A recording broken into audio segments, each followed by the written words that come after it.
Tingnan natin, oh.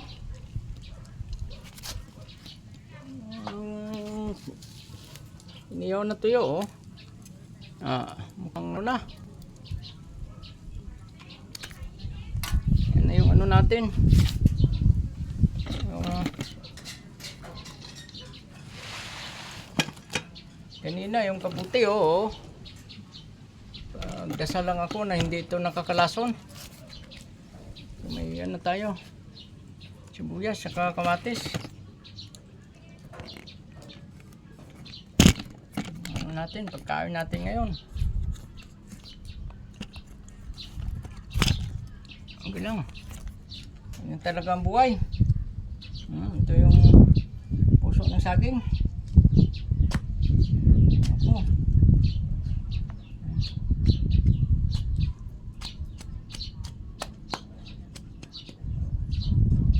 Saging yan.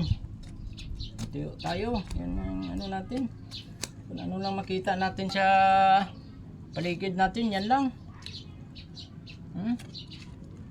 Tuyo tayo. Tuyo natin, tabagak. Tawilis to sa Tagalog. Bless this food, oh Almighty God the Father, bless this food. Salamat sa pagbigay mo ng pagkain ko. Mabuhay pa rin ako.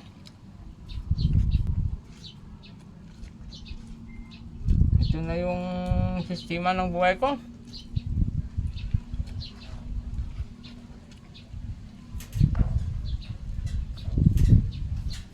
Ito yung ano, nakuha kong kabuti. So, alam ko nakakain ito. So kayo ba yung subukan? Baka lason ba? Akin kainin ko to.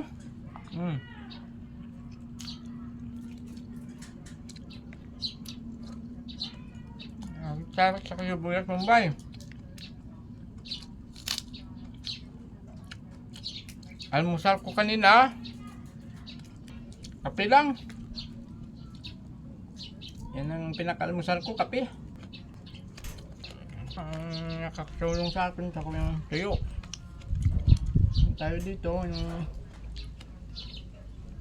kabuti, isang piraso at saka puso ng saging. Sarap din ito, puso ng saging, pinakuluan lang. Lagyan ng asin at bitsin.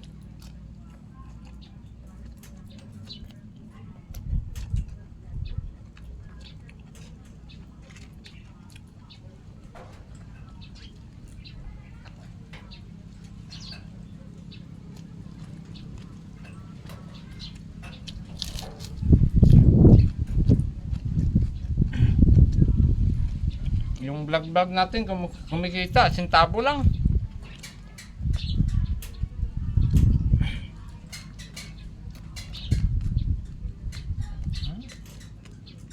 Kabuti. Ano niya maigi yung kabuti? Baka lason nakakapatay. Ito, naniniwala ako hindi ito nakakalason.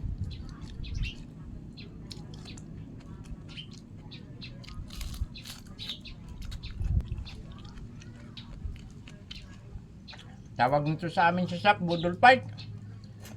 Saging lang, yung dahon ng saging.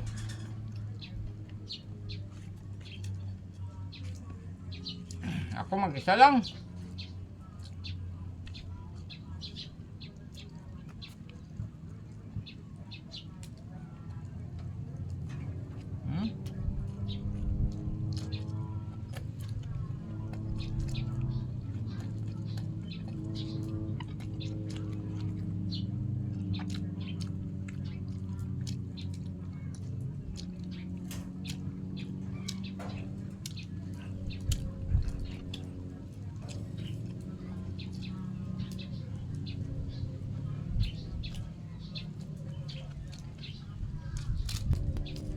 Kayo kung masarap ang pagkain nyo, magpasalamat kayo sa Diyos.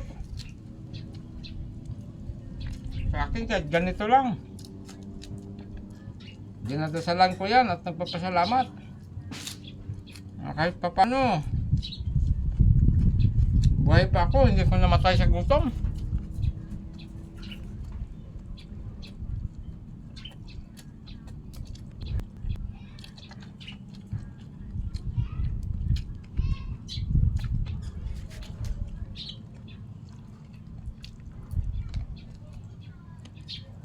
Masarap din itong ano, yung puso ng saging. Pinakuluan lang.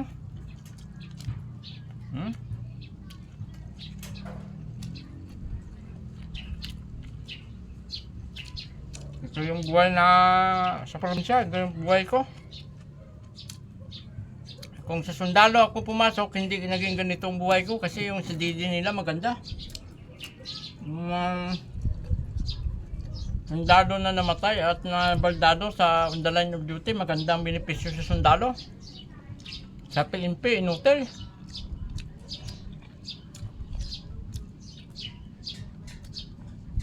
Mismo yung napulkom, hindi kami pinaglaban.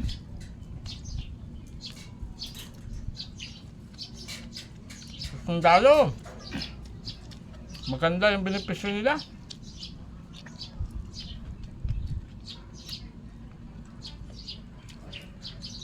Nagsisi ako, dapat sa sundalo ako pumasok.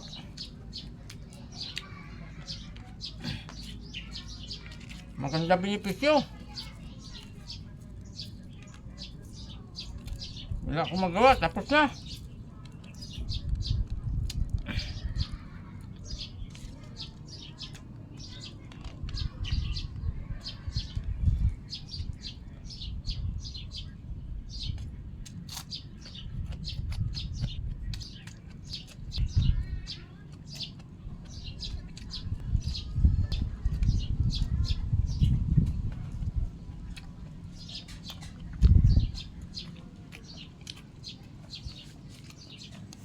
Ito yung bahay ko. Binabalik-balikan ko yan. Bahay ko.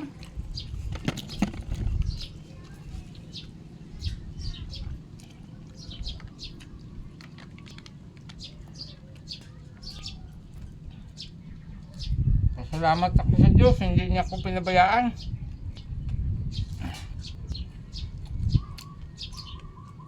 Nang dahil sa kahirapan ko, lalo ko siya naintindihan at nampamahal sa akin.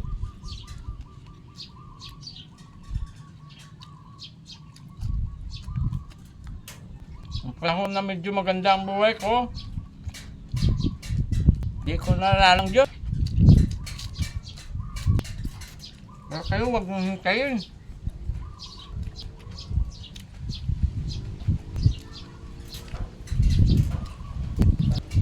Ang Diyos naghihintay lang sa inyo na kausapin siya.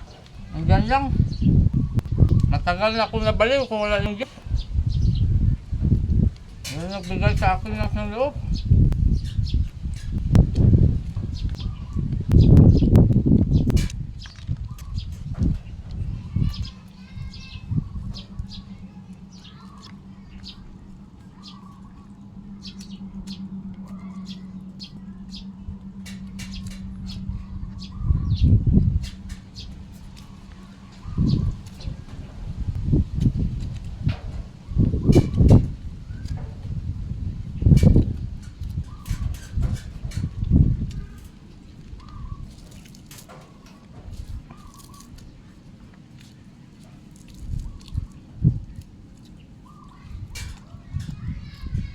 Hindi kawawa ang tao na may Diyos.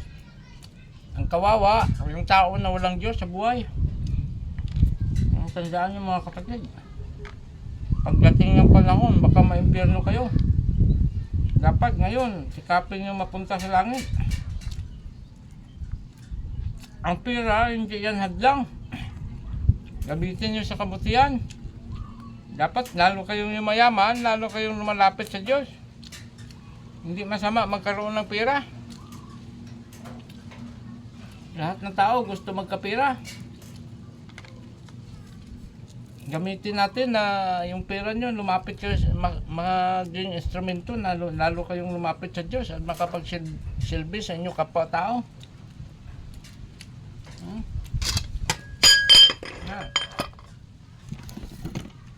Dito lang yung kaldero ko. Masarap tong medyo may tutong.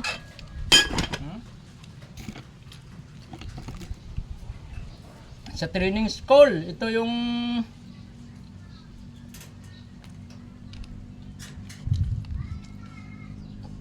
favorite na pang tiklep ng trupa. Tutong.